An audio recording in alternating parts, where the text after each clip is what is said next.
నమస్కారం. ప్రస్తుతం మనతో పాటు జ్యోతిష్య బ్రహ్మ నవరత్న నిపుణులు, ప్రముఖ ఆధ్యాత్మికవేత్త, ప్రముఖ జ్యోతిష్య వాస్తు పండితులు బ్రహ్మశ్రీ ఉమామహేశ్వరరావు గారు ఉన్నారు. వారితో మాట్లాడిద్దాం. నమస్కారం గురువుగారు. ఆయుష్మాన్ భవ. గురుగారు, మీనరాశి వారికి జూలై నెలలో ఎలా ఉండబోతుందో తెలియచేయండి. బహుళ ఏకాదశి సోమవారం, భరణి నక్షత్రం, అలాగే సుకర్మయోగం, భవకరణం. ఈ యొక్క 5 విధానాల్లోని ఈ యొక్క మీనరాశి వారు కొద్దిగా ఊపిరి తీర్చుకున్నారు. ఏలినాటి శని ప్రభావంగా ఉన్నందువల్ల మొన్నటి వరకు కూడా ఎడలేని కష్టాలు అనుభవిస్తూ పైకి చెప్పుకోలేక, ఏడవలేక, నవ్వుతూ ఆనందంగా కనిపించారు. కానీ ఈ యొక్క విధానంలో చూస్తే గురుగ్రహ మార్పు వల్ల కొద్దిగా ఉపయోగకరమైన పరిస్థితులు పొందారు. అంటే జన్మలో రాహు ఉన్నాడు, సప్తమంలో కేతువు ఉన్నాడు. రాహుకేతువుల దృష్టి అక్కడే పడిపోయింది. ఇక్కడ మీనరాశి వారికి వ్యయస్థానం యందు శని ఉన్నాడు. వ్యయస్థానం యందు శని ఉన్నాడు అంటే ఏలినాటి శని ప్రభావం కొద్దిగా ఎదగలితే కానీ ఇంకా వీళ్ళకి శుభదాయకమైన ఫలితాలు రావు. కానీ ఇప్పుడు ఊపిరి పీల్చుకునే విధంగా వచ్చారు. ఎలాగా? మొన్నటి వరకు కూడా 10 రూపాయలు కూడా రాని పరిస్థితుల్లో ఉంటే ఇప్పుడు కనీసం ఒక 5 రూపాయలని వస్తున్నాయి. కదిలింది కదా, కొద్దిగా కదిలింది, ఎదరికెళ్ళింది, కొద్దిగా ఎదరికొచ్చాడు.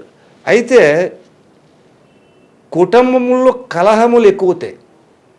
ఎందుకు కలహాలు అవుతాయి? కుటుంబంలో కలహాలు రావడం ఏంటంటే, ఇప్పుడు 10 రూపాయలు సంపాదించేయడానికి ఎవరైనాను ఒక 9 రూపాయల దాకా ఖర్చు పెడతారు, రూపాయి పక్కన పెట్టుకుంటారు. ఇక్కడ సంపాదన లేనప్పుడు కోపతాపాలు పెరుగుతాయి. కోపతాపాలు పెరిగితే ఇంటిలో ఉన్న వాళ్ళు కొంచెం వాళ్ళకి కోపతాపాలు వచ్చి అక్కడ ఏ సింహరాశి వాళ్ళు ఉన్నారండి, కర్మకాలు మిథున రాశి వాళ్ళు ఉన్నారండి. మీనరాశికి మిథున రాశి ఏమైంది? వానక్షేత్రం అయింది. వానక్షేత్రం మిథున రాశి అయింది, భార్య అయింది. భార్య అయితే ఏమైంది? కలహాలు ఎక్కువైపోతాయి. భార్యాభర్తల మధ్య కలహం పెరిగిపోతుంటుంది.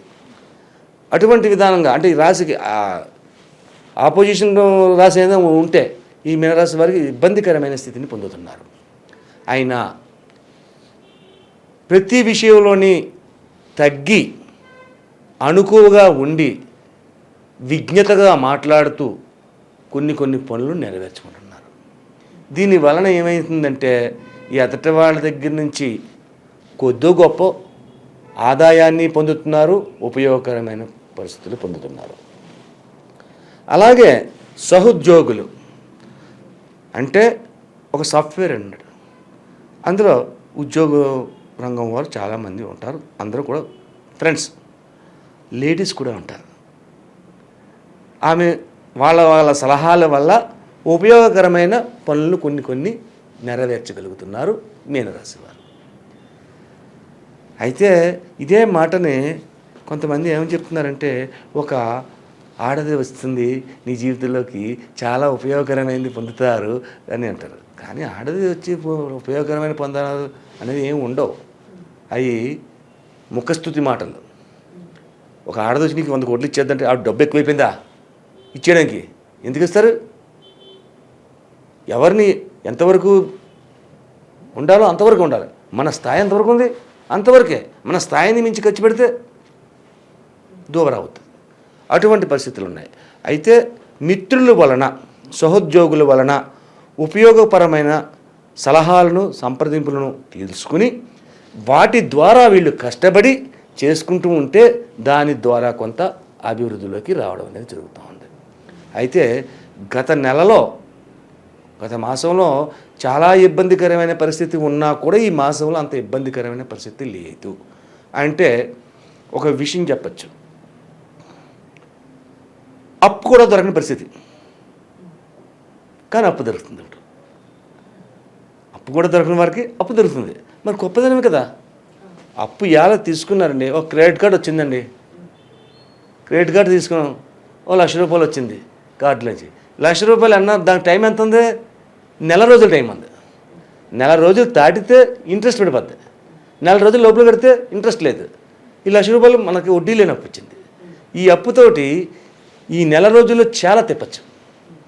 తెలివైన విధానం ఆలోచిస్తే ఎంతైనా తెప్పచ్చు. అయితే ఇప్పుడు మీనరాశి వారికి అంత తెలివితేటలు రావు గమ్ముని, కాబట్టి అప్పు వచ్చింది. దానివల్ల ఒక నెక్స్ట్ మంత్కి కొన్ని ఇబ్బందులు ఇంకా మెరుగుపడతారు, కాబట్టి ఆ అప్పు కూడా తీర్చుకునే అవకాశం ఉంటుంది. అటువంటి విధంగా జరుగుతున్నది. అలాగే మీనరాశి వారు ఎదుట వ్యక్తుల దగ్గరికి వెళ్ళి మీరు ఎంత వినయ విధేయతగా మాట్లాడినా ఎదుట వ్యక్తులు మిమ్మల్ని కొద్దిగా చులకన భావంగా చూస్తుంటారు. కానీ అది తట్టుకోలేరు. వీళ్ళు చులకన భావంగా చూసి తట్టుకోలేరు. గౌరవభావంగా చూడాలి, గౌరవాన్నే పొందాలి, గౌరవం మర్యాదల్ని దగ్గర తెచ్చుకోవాలి అనే భావం ఉంటుంది.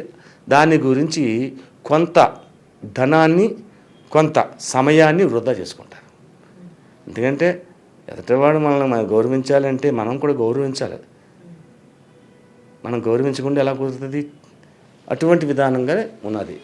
అయినా కానీ ఈ మాసంలో ఈ యొక్క మీనరాశి వారికి శ్రీ క్రోధినామ సంవత్సర గ్రీష్మ ఋతువు, ఉత్తరాయణము, కర్ణాన్ని చూస్తే భవకర్ణం వచ్చిన సుకర్మ యోగం ఉంది, కాబట్టి శుభయోగమైన ఫలితములు ఈ మాసం వారు మీనరాశి వారు పొందుతున్నారు. అయితే ఈ మీనరాశి వారికి విద్యార్థులు కానీ ఉద్యోగస్తులు కానీ ఉద్యోగంలో ఇతర దేశాలకి వెళ్ళడం కానీ ఇతర వారితోటి మాటలు కలుపుకోవడం కానీ చెయ్యాలి అనుకుంటే శుభదాయకమైన ఫలితాలు పొందుతారు. గత నెలలో లేని రాని ఫలితములు ఈ నెలలో వీరికి అందుతున్నాయి. కాబట్టి విదేశ రంగం వారికి వ్యాపారాల్లో చేయాలన్నా ఉద్యోగం చేయాలన్నా కొద్దిగా గట్టిగా కృషి చేయండి. తప్పనిసరిగా మీరు దాన్ని సాధించగలుగుతారు. ఈ మంత్ ఎండింగ్ వచ్చేసరికి శుభదాయకమైన ఫలితాలన్నీ కూడా వీళ్ళకి సొంతమవుతాయి, చేతికి దొరికినట్టుగా దొరుకుతాయి, చేతిలో పొట్టుగా ఉంటుంది. అటువంటి ఫలితములు కుంభరాశి వారి మీనరాశి వారికి ఉంది. అలాగే ఈ మీనరాశి వారు చేయవలసిన పరిహారములు ఏం చేస్తే ఉపయోగకరమైన పరిస్థితులు పొందుతారు? మీనరాశి వారు చేయాలంటే గతంలో చెప్పిందే మళ్ళీ చెబుతున్నాను నేను. నవగ్రహములు ఉన్న ఆలయం దగ్గరికి వెళ్ళండి, శివాలయం. ఒక నల్లని వస్త్రం, ఒక నల్లని బెల్లం, లేకపోతే ఒక చిమ్మిలి వండ, నల్లని బెల్లం కానీ లేకపోతే చిమ్మిలి వండ కానీ, చిమ్మిలి వండ కూడా పట్టుకెళ్ళచ్చు. ఒక రావి ఆకు, ఒక 150 గ్రాములు గానుగా నూనె. ఆ నూనెను తీసుకువెళ్ళి కొద్దిగా నల్ల నువ్వులు, ఒక పిడికడి ఉండే నల్ల నువ్వులు తీసుకుంటే 50 గ్రాములు నల్ల నువ్వులు తీసుకుని శివాలయం దగ్గరికి వెళ్ళి పంతులు గారితో చెప్పండి, శనేశ్వరుడికి, మరి ఏళ్ళనాటి శని ఇక్కడ, శనేశ్వరుడికి కొద్దిగా సంకల్పం చెప్పి పూజ చేయించండి అని చెప్పండి. అప్పుడు మీ గోత్రనామాలతోటి సంకల్పాన్ని చెప్పి ఆ శని భగవానుడికి చేస్తారు. ఆ నల్లని వస్త్రాన్ని శని భగవానుడికి కప్పి దాని మీద నూనె పొంచి కొన్ని నువ్వులు వేయించి ఆ తదుపరి చిమ్మిలి రావియాకు పెట్టి అక్కడ చిమ్మిలిని అందులో పెట్టి నివేదన చేయించండి. అలాగే ఒక మట్టి కుండ పట్టుకెళ్ళండి, ఈ మాత్రం మట్టి కుండను పట్టుకెళ్ళండి.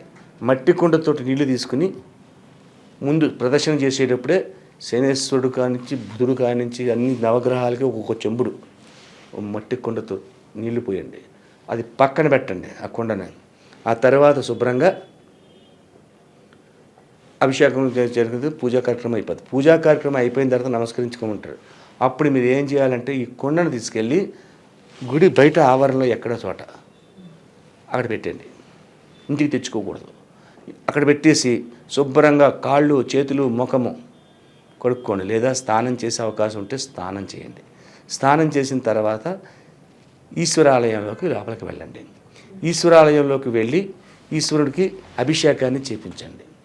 అభిషేకాన్ని చేపించి ఉపయోగకరమైనటువంటి పరిస్థితులు పొందాలి అనుకుంటే ఆ రోజు నాడు ముందుగా మీరు శనేశ్వరుడికి నూనె పోస్తున్నప్పుడు మీ చేతులకు నూనె తగిలింది, ఆ రోజు నాడు ఆయిల్ లేని పదార్థాన్ని తినాలి. అంటే మజ్జిగ అన్నం, కర్డ్ రైస్ తప్పి రెండోది ఏమీ లేదు. ఇంకా మీకు కావాలంటే పళ్ళు, పాలు, కూర కానీ ఇడ్లీ కానీ. ఇడ్లీ తినాలంటే ఇడ్లీ తినచ్చు, పంచదార ముంచి తినాలి. చట్నీలో ఆయిల్ ఉంది, కారపొడిలో ఆయిల్ ఉంది, కాబట్టి అవి పనికిరాదు. ఆయిల్ లేని ఫుడ్ తీసుకోండి. ఇటువంటి పరిహారం చేస్తే ఈ మీనరాశి వారికి అత్యధికమైన శుభదాయకమైన ఫలితములు వెంటనే వస్తాయి. చిమ్మిలి నైవేద్యం వల్ల అత్యధికమైన లాభాలని పొందుతారు. కాబట్టి చిమ్మిలి నైవేద్యం పెట్టించండి. ఈశ్వర ఆలయంలోకి వెళ్ళి ఈశ్వరుడికి అభిషేకం చేయించండి. తర్వాత అభిషేకం చేసిన తర్వాత సాయం సంధ్యా సమయంలో మళ్ళా ఈశ్వరాలయానికి రావాలి. ఏం తేవాలి? కొద్దిగా వరిపిండి, ఒక బాటిల్, వాటర్ బాటిల్, చిన్న బాటిల్, ఒక 2 ప్రమిదలు, 5 ఒత్తులు, 4 అగరబత్తీలు, 2 రావి ఆకులు, 2 రావి ఆకులు, ఒక చిన్న బెల్లం ముక్క, తెల్ల బెల్లం, నల్ల బెల్లం కాదు. పొద్దున్న నల్ల బెల్లం పెట్టాం, సాయంత్రం తెల్ల బెల్లం పెట్టాలి. చిన్న బెల్లం ముక్క పట్టుకొని శివాలయానికి వచ్చి శివుడికి నమస్కరించి ఒక కొబ్బరికాయ కొట్టాలంటే కొట్టి ఆ తర్వాత చెట్టు దగ్గరికి వచ్చి కొంచెం చెట్టు దగ్గర శుభ్రం చేసి ఈ పిండితోటి అష్టదళ పద్మం వేసి, అష్టదళ పద్మంలో ఒక రావి ఆకు పెట్టి, ఆ రావి ఆకులో ఒక ప్రమిద పెట్టి, ఆ ప్రమిదలో కొన్ని పాలు పోసి, ఆ పాలు పోసిన ప్రమిద మీద ఇంకో ప్రమిద పెట్టి, అందులో కొంచెం ఆవు నెయ్యి పోసి, నూనె పోయకూడదు, నూనె ముట్టుకోకూడదని చెప్పాను. అందుకని ఆవు నెయ్యి పోసి, ఆవు నెయ్యి అని 5 ఒత్తులు వేసి అగ్గిపుల్లతో అగరవత్తుని వెలిగించి, ఆ అగరవత్తుతో 5 ఒత్తులు వెలిగించాలి. అగ్గిపుల్ల వెలిగించకూడదు. దీన్ని పంచముఖ పాలదీపం అంటారు. ఈ పంచముఖ పాలదీపాన్ని పెట్టి మీకున్న సమస్యను ఏదైతే ఉందో ఆ దీపానికి చెప్పండి. పైకే, మనసులో కాదు. దీపానికి చెప్పి నమస్కరించి పైకి లేచి 5 సార్లు దీపం చుట్టూ ప్రదక్షిణ చేయండి. నమస్కరించుకోండి. నమస్కరించిన తర్వాత బెల్లం నైవేద్యం పెట్టినా అన్నీ అక్కడే వదిలేండి. నైవేద్యం తీయొద్దు. మళ్ళీ శివాలయంలోకి వెళ్ళిపోండి. శివాలయంలో కూర్చోండి. శివుని ఎదుర్కొంటూ కూర్చుని కాసేపు పంచాక్షరం కాకుండా తారక మంత్రాన్ని జపించండి. శ్రీరామ జయరామ జయ జయరామ అనే తారక మంత్రాన్ని జపించి ఓ పావు గంట 10 నిమిషాలు ఇష్టం. ఆ తర్వాత మీ చేతుల్లో కొబ్బరికాయ కొట్టారు, ప్రసాదం ఇచ్చారు, మీరు తినగలిగితే తినండి, లేదా అక్కడ ఎవరికైనా ఇచ్చేయండి. అక్కడ ఎవరు లేరండి, ఆ పక్కన పెట్టండి, తేకండి. మీ చేతుల్లో ఏమీ ఉండకూడదు. అగ్గిపెట్టి పట్టుకెళ్ళాం కదా, అగ్గిపుల్లలు మిగిలే, అగ్గిపుల్లలు కూడా తేకూడదు. చేతులు దులుపుకుని రిక్తహస్తములతో వెనకకి రావాలి. చెప్పులు లేకుండా వెళ్ళాలి, చెప్పులు లేకుండా రావాలి. ఇంటికి వచ్చిన తర్వాత కాఫీ, టిఫిన్ ఉండదు, పళ్ళు, పాలు. టిఫిన్ అంటే ఆయిల్ వచ్చిన ఫుడ్ వచ్చేస్తుంది మళ్ళీ, అందుకని పళ్ళు, పాలు వాటితో తీసుకోండి. లేదండి మేము కూర లేదే మేము తినలేమండి, లేకపోతే మాకు కుదరదండి, ఏం చేయాలి? దానికి నేతితోటి నైవేద్యం పెట్టండి, తాలింపు పెట్టండి. పచ్చడి చేయాలనుకోండి, నెయ్యి చేయండి, ఆయిల్ పోసి మానేసి కొంచెం నెయ్యి చుక్కేసి తాలింపు పెట్టించుకోవచ్చు. అది టేస్ట్గా ఉంటుంది. నేతితోటి చేసుకున్న ఇది తినవచ్చు. ఆ రకంగా తిని కింద పక్క వేసుకోండి. ఉదయాన్నే లేవండి, తెల్లారితే ఆదివారం మీ దినచర్య విధంగా జరుగుతుంది. ఇలా చేస్తే ఈ మీనరాశి వారికి ఏలినాటి శని ప్రభావంలో ఉన్న ప్రభావం తగ్గి సుఖవంతమైన జీవితానికి దగ్గర పడతారు. అలాగే గురువుగారు, మీనరాశి వారికి జూలై నెలలో ఎలా ఉండబోతుంది, అలాగే వారు పాటించాల్సిన పరిహారాలు ఏంటి అనేసి కూడా చాలా చక్కగా వివరించారు. ధన్యవాదములు. మనోవాంఛా ఫలసిద్ధిరస్తు. మా యూట్యూబ్ని మీరు అందరూ శ్రద్ధగా చూస్తున్నారు. అలాగే మీ దగ్గర నుంచి మాకు చాలా కాల్స్ వస్తున్నాయి, ఆనందదాయకంగానే ఉన్నది. కానీ ఒక చిన్న విషయాన్ని మీకు తెలియపరచాలి. ఏమిటి అంటే, మనం చెబుతున్నది తిథి వార నక్షత్ర యోగ కరణములతో పాటు గ్రహ సంచారమును చూసుకుంటూ గోచార ఫలితాన్ని మాత్రమే చెబుతున్నాం. అంటే వెంకటేశ్వరరావు అనే పేరు వాళ్ళు ఉన్నారు. వెంకటేశ్వరరావు ఎంతమంది ఉన్నారు? కొన్ని కోట్ల మంది ఉన్నారు. అందరికీ ఒకటే ఫలితం రాదు. అలాగే ట్వీన్స్ పుట్టారు, రాముడు లక్ష్మణుని పేరు పెట్టారు. వాళ్ళిద్దరి జాతకం ఒక రకంగా ఉండదు, రకరకాలుగా మారిపోద్ది. అలాగే మనం చెప్తున్నది గోచార ఫలితంలో చెప్తున్నాం కాబట్టి 100% మీ జాతకం కాదు. మీకు కొన్ని పాయింట్స్ మాత్రమే కలుస్తుంటాయి. ఒక 50% 60% కూడా కలవచ్చు. ఉన్నదంతా కరెక్ట్గా మీకు అనువదించడం జరగదు. కాబట్టి ఇది తెలుసుకోవాలంటే మన స్వజాతకము అంటే ఏ తిథి వార నక్షత్ర యోగకరణాల్లో పుట్టాము, ఏ నక్షత్రంలో పుట్టాము, అటువంటి సమయంలో పుట్టాము, దీని వలన జరుగుతున్న గ్రహబలం ఏంటి అన్నది. అంటే ఇక్కడ మనం చెప్పుకోనిది ఒక్క గోచార చక్రాన్ని మాత్రమే చూసి చెప్తున్నాం. అదే నీ జాతకాన్ని చెప్పాలి అంటే రాశి చక్రం చూడాలి, భావచక్రం చూడాలి, నవాంశ చక్రం చూడాలి, ఇంకా చాలా చక్రాలు ఉంటాయి. ఎన్నట్లకంటే ముఖ్యమైనది ఈ 3 చక్రాలు మేము చూసి చెప్తాం. చూసినందువల్ల మీకు 100% వస్తుంది. దాంతోపాటు మీ ముఖ కవళికలు, మీ ముఖ వర్చస్సు, మీ యొక్క చేతి రేఖలు, మీ యొక్క నాడి, ఇటువంటివన్నీ తెలుసుకుంటే 100% తెలుసుకుని శుభయోగమైన ఫలితాలు పొందుతారు. అదృష్ట రంగులు, అదృష్ట రత్నాలు, అదృష్ట యోగాలు, అదృష్ట వారాలు, అదృష్ట నక్షత్రాలు, కీడు చేసే నక్షత్రాలు, ఇవన్నీ కూడా మీ యొక్క జాతకానికి వస్తాయి. కాబట్టి ఎవరైనా జాతకాన్ని తెలుసుకోవాలంటే జ్యోతిష్యుని దగ్గరికి వెళ్ళి తెలుసుకుంటే మీకు 100% పొందుతారు. నమస్తే.